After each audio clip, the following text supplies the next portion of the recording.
Hello, I'm Colin Mellors and I chair the Independent Local Government Boundary Commission for England. When we carry out electoral reviews of local authorities in England, our starting point is to ask local authority being reviewed to consider how many councillors it needs to operate effectively. I'm talking about this important and sometimes very politically sensitive issue with Ed Hammond and Peter Stanyon. Ed, Peter, would you like to just introduce yourselves? Hello, I am Ed Hammond and I'm the Acting Chief Executive of the Centre for Governance and Scrutiny. And hello, I'm Peter Stanyon, the Chief Executive of the Association of Electoral Administrators. Colin, you asked the Centre for Governance and Scrutiny to produce a report about deciding how many councillors a local authority should have. Why did you do that? Good question. Before we can start to draft the ward and division boundaries, which is obviously the most central feature of our reviews, we need two lots of numbers. We need to know the number of elected members that the council will require, particularly in the future. And also we need a 5-year forecast on the number of electors in the local authority area. On the first one of those, then clearly lots of authorities probably won't have even thought about the question for quite some time, probably since the last review was undertaken. And many of them even have still the same number that they had when they were first created, which in many cases goes right back to April of 1974. Now, clearly many things have happened since then. The role and place of local authorities, their financing, how they're run, have all changed, but also so, as well as the way they operate, so have the role of councillors. And I think, therefore, our reviews are a 10 to 15-year opportunity for local authorities to ask some questions of themselves that they might not otherwise have asked. We don't, unlike some boundary commissions, operate a fixed ratio of electors to councillors. We try to view each local authority as an almost unique political entity. With its own way of governance, its own culture, and also its priorities. The way it does things in general could be very different, and we want to take account of that. There will be some similarities, particularly between local authorities of the same kinds and of similar size, but we want to look at them as distinct and discrete and to understand what it is that they want to do. So we're holding up a mirror in lots of ways. So we want them to take this opportunity of the review to think carefully about the number of councillors that they need, and to do so by thinking about the key roles that elected members have, and that is their strategic leadership, their community leadership, their governance and regulatory responsibilities, and increasingly, of course, also their place leadership, which they operate through many external networks. So that's at the heart of the work that we're doing. Now, some local authorities inevitably make more of these opportunities than others, and that's why we approach the Centre for Governance and Scrutiny to help us understand how we and they can get the best value from this aspect of a review. So, Ed, over to you. Perhaps you want to tell us a little bit more about how you saw this work as fitting in the things that you do as an organisation.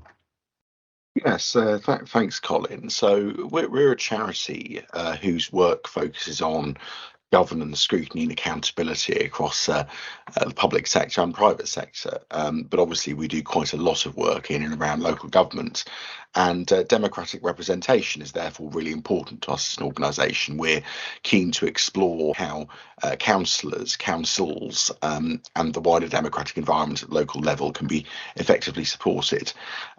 So in fact this work is really about ensuring that there's a kind of proper understanding at a local level about what those councillor roles are.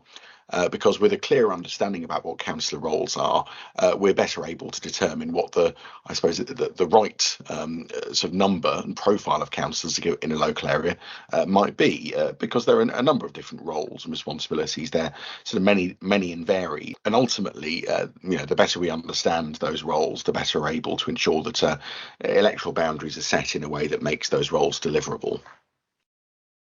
Ed, could I come in on that one? So what were the general views among councils then, reviewing how many councillors they need? Were they enthusiastic about such reviews? I think enthusiastic probably puts it a little strongly.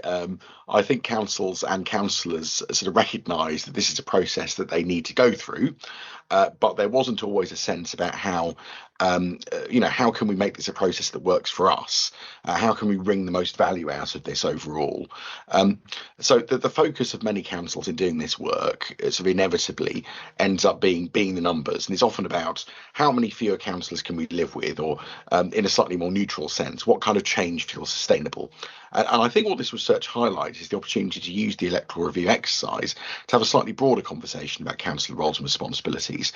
And that is the kind of conversation that's vitally necessary in a democratic organisation, but often it gets overlooked and will often happen also very infrequently. So as Colin says, many councils will only undertake one of these kind of exercises really quite sort of infrequently. The research kind of looked in its first part at the kind of submissions that councils put in to make their views to the Commission clear about their fundamental response to Commission's exercise. And I think what we learned from that experience and from the conversation we had with a number of councils in conducting the research was there are a number of sort of key substantive areas that electoral review should look at, both to support the process but also to maximise the benefits to local areas themselves. And there are a few of these kinds of areas. So firstly, the wider local and national policy context. So what's the broad environment within which members work? What are the local and national pressures which produce constraints for councillors and how they operate, but also opportunities as well? Then local geography and demographics. So what's local need look like? How does that play out in the relationship between local people and councillors? Thirdly, leading on from that, trying to set out an articulation of the general role of councillors in the local area. So in the community, at the council, so as decision makers and as scrutineers, and so on. And finally, we felt that submissions should look at the role that technology and social media play in supporting councillors in their roles, but also obviously sometimes sort of hindering councillors as well, because we all know and understand what the impact social media has had. At this point, I just wanted Colin to sort of ask you.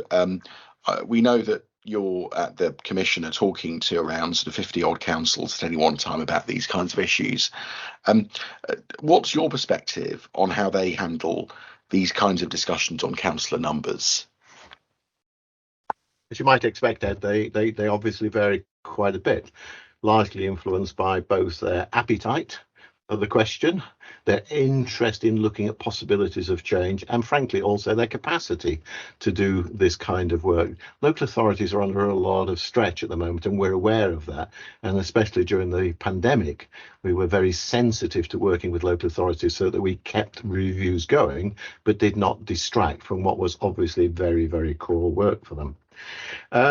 An easy option, of course, well, easy is probably the wrong word, an option, of course, is to stick with the status quo. And there may be nothing implicitly wrong in so doing. We're not here to try to get them to change their number. We don't have an agenda for increasing. We don't have an agenda for decreasing, nor do we have an agenda for keeping things exactly as they are. What we do have an agenda is, frankly, just to ask them to look, because they probably wouldn't do otherwise, to look at what they really do require in modern circumstances. So what is needed and why? We ourselves are not going to come up with an answer. We make a brief reference to where they look to be by comparison with similar authorities, but we certainly don't use that as a driver. What we are keen about, I suppose we do have a bit of an agenda here, is that we want the number of elected members to facilitate councillors being what we usually refer to as effective. All councillors, or most councillors, are busy. That's not the thing we're looking for. We're wanting them to make a difference. We're wanting them to be councillors who are not doing things that officers could do. We want them to think strategically. We want them to be community champions. We want them to make a positive contribution. We want them to be well supported. Sometimes put to us that slightly fewer councillors but better supported would be a good formula. And above all, of course, perhaps we're wanting them to get role satisfaction from what they do, because that means they probably will do it better, but it also makes it hopefully makes it easier for local parties to choose good quality candidates, more diverse candidates, and people who are willing to give up and sacrifice both parts of their social life and parts of their sometimes working life in order to perform this absolutely crucial political role. In short, some authorities grasp the opportunity, work very well, and frankly appreciate it because it's a trigger for them to do things that implicitly they might have wanted to do, but might have found it difficult because of other circumstances in which they're operating. And it's actually very encouraging that while some responses are a little bit lighter in touch, that there are some very deep examples of very deep thinking that's taken place and people who've really thought about it. And we want to encourage more to do so. The nicest thing of all, of course, is when you see the local authority leaders or the chief execs, perhaps 3, 4, 5 years later, that they can say that it was of some value. They got something out of it. We're performing a statutory role when we come and do a review. We have to do that, but we want at the same time to give value to the local authorities to make sure they derive something from it, as well as simply us coming there and saying, please provide us with the information that we require. Lots of them do that. Thanks, Colin. Peter, do you think you could give us a sort of quick overview of how the world looks for your members at the moment and your perspective on councillor numbers? Good question, Ed. I think it's fair to say it's a rather full agenda at the moment for electoral administrators and their bosses, ROs and EROs, electoral registration officers, returning officers. At the moment, the Elections Act is going through the various statutory stages, and that means there is a degree of change, a massive degree of change coming that is coming through the next 2 years. Alongside that, UK parliamentary constituency boundaries are being reviewed, and there's major change taking place there. And then we've obviously got local government reviews taking place alongside these. And it's a very much a web that takes place, that one element actually affects another element, and the need to make sure that those who deliver the machinery of the democratic process are able to do so in a way that ensures that the wishes of the review are properly and correctly rolled out as it goes forward. So it's a difficult one. I was taken by Colin's comment with regards to the status quo in terms of council numbers, council size and the like. And in many respects, some of the bigger challenges that are faced in terms of delivering the first round of elections following a review is the fact that it isn't the same as it was before. And there are a lot of changes in terms of simple things like a ward boundary name change can have significant effects with both a big P and a small p politically as you go forward. So there is some good with status quo, but equally, I was also taken by the phrase that it's difficult to define, but the need to make sure there is effective local governance, because at the end of the day, strong local authorities are there to assist and lead in terms of the way that the local services are provided. So amongst all this, going back to the first part of that question, yeah, it's a very, very testing time at the moment for electoral administrators. It's a very testing time for local government across the piece. One of the things that is very, very important in terms of the process that is followed on these reviews is the need to make sure there's that buy-in across the whole of the local authority, because it's not just to be hived off and okay, leave that to the registration team to actually deal with. It's a much bigger picture than that. So we are fully supportive of the need to make sure that the needs of the whole local authority, the skill sets within the whole of that local authority are there to make sure that ultimately the review outcomes do provide that effective governance, whether that be maintaining the status quo or making wholesale change. As I say, alongside all of the other changes coming through, it's a very testing time as we go through as far as that is concerned. I think it's a question now for both of you in a way that suddenly strikes me from what you've said. I think that's a really important point that you made there, Peter, that the status quo in existing numbers does not mean the status quo in everything else. It often simply means it's the same number of councillors, but other aspects do change quite significantly, and they should. Clearly, there's different models of governance and operation in local authorities, which will be the key drivers, or should be the key drivers, of how many local councillors you need. Do you see there's a consensus emerging about what's best, or is it really, if I said that all authorities are unique, it's a case of horses for courses? Ed, I don't know if you've got any views on that. Yeah, I mean, as you would expect, it is horses for courses. Different councils have dramatically different experiences of different governance models, and we as an organisation have done a lot in this space in the last decade. We've done a lot to support councils who are embarking on formal governance change, but we've also supported councils looking at in more slightly less formal mechanisms for developing, refining and sort of fine-tuning their governance framework. We do quite a lot of work at the moment supporting councils on doing refreshes and revisions of their constitutions, which interestingly is something that an increasing number of councils are looking to do at the moment. I do think that we have to be wary of looking at the approach adopted by one council and then assuming that we can transpose it to another authority.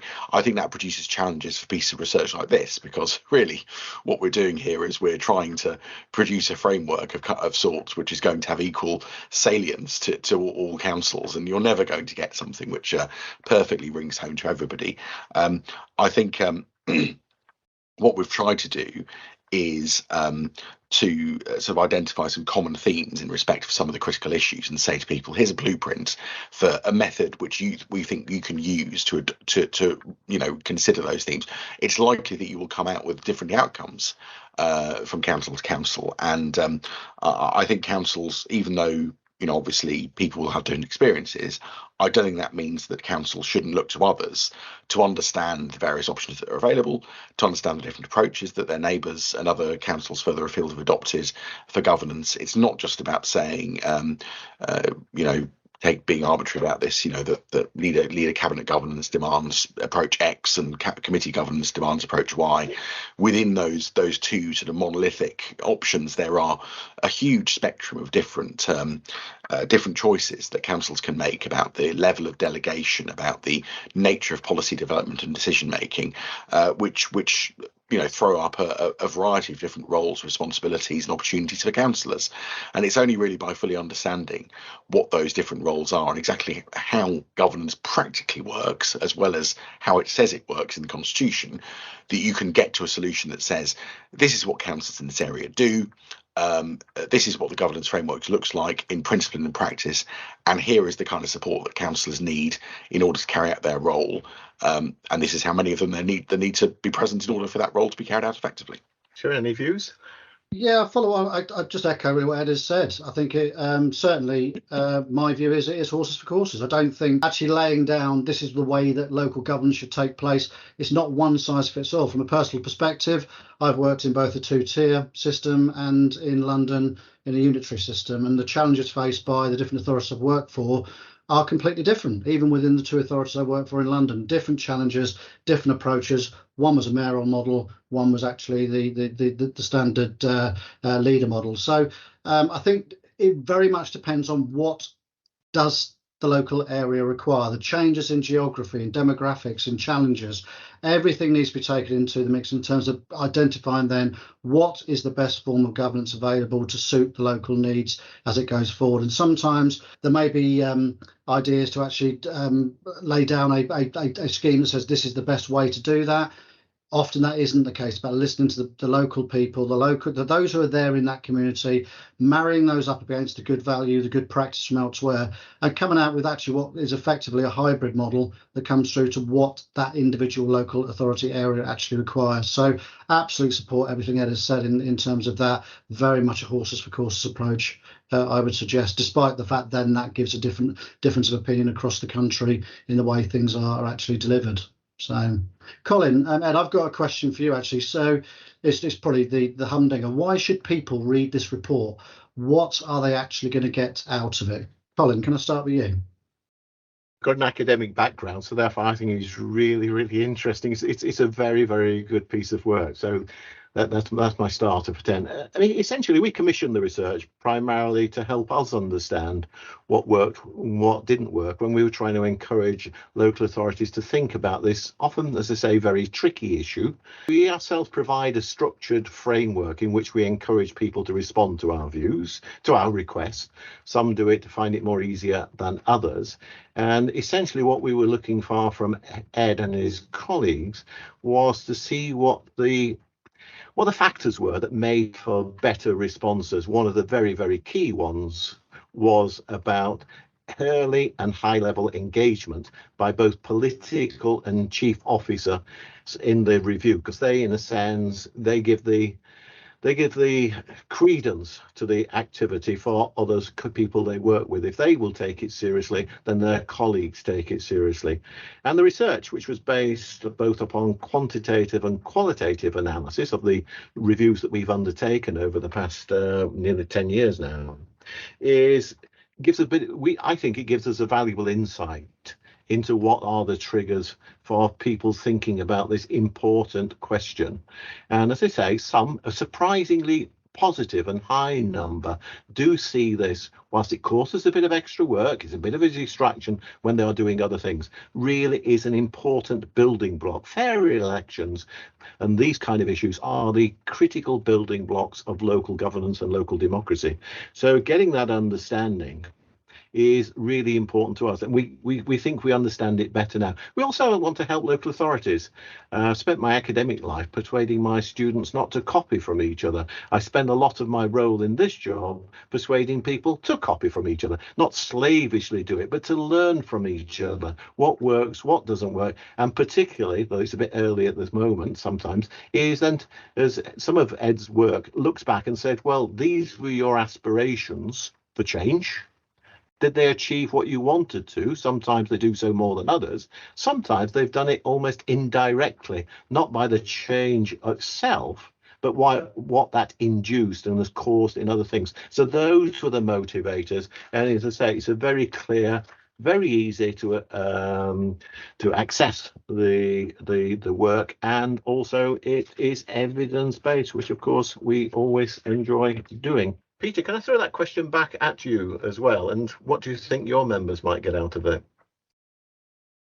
Our members don't do this very often. So I think as much as anything, it's actually to highlight the fact that these are the sorts of areas that will need to be considered. This is the good practice that's taking place. These are the challenges that may well be faced. These are the sorts of issues that effectively ensure that those who need to be involved in the review process are fully aware of what they need to do to ensure the best outcome, or the best information to get the best outcome for each individual area. So I think as much as anything, it's really just highlighting the fact that something that doesn't happen on a very regular basis, there is something now to go to actually highlight the sorts of things that need to be considered in terms of framing that review for that individual local authority. So my final question, I think, is probably to you, Ed, and if you're prepared to share it, what's your top tip? What is the main lesson that you would want people to take away from the work that you did on our behalf? I think for me, it goes back to what I said before about people being clear about the roles that councillors perform within and outside the council, and thinking about how those roles might have changed, particularly in recent years. You know, the pandemic, for example, obviously has had an enormous impact on local areas, local representation, local democracy, but things like social media have obviously as well, and those roles are going to continue to change as well. So the more you can understand that, the easier I think it will be to engage productively with electoral reviews in the future, and that really is what sits at the core of the research. But also, as I said, you know, think about that in the context of things like local demographic changes, which will affect some areas more than others. But in some areas, those things will be having, you know, in inner urban areas like where I live. And we've obviously, in my council area, have just undergone an electoral review in which my own ward boundaries were changed. That happened because of a significant demographic shifts in my local area, enormous influx of new residents, making the former ward size much bigger than it was previously. So those kinds of shifts, which everybody were aware of, will obviously have an impact on things as well. And finally, I think this is an important point, which kind of echoes something that you said, Peter, a few moments ago. Ensuring that the conversation about submissions to the Commission are sort of pluralistic in nature, that it isn't just you know, electoral services manager or somebody else in a seniorist position putting a submission together. It's something which has got to derive from a dialogue between members and between members and officers, and that is what gives it its power and utility. And I think if you're doing that, then this is a process that can really add value to that broader conversation about local democracy. Thank you both very much. Ed, thank you for doing the work. I shan't embarrass you by asking if you were one of the people who made a submission to the review when it was taking place in your borough. I was not. But I hope people have enjoyed listening to this. And if you want to know more, and I hope you will, about the report, then please go to our website, which is lgbce.org.uk. And if you look in the policy and publications section, you'll find reference to it and be able to access the report. Please look at it. And for local authorities coming up for review, please hopefully benefit and learn from it. Thank you very much indeed.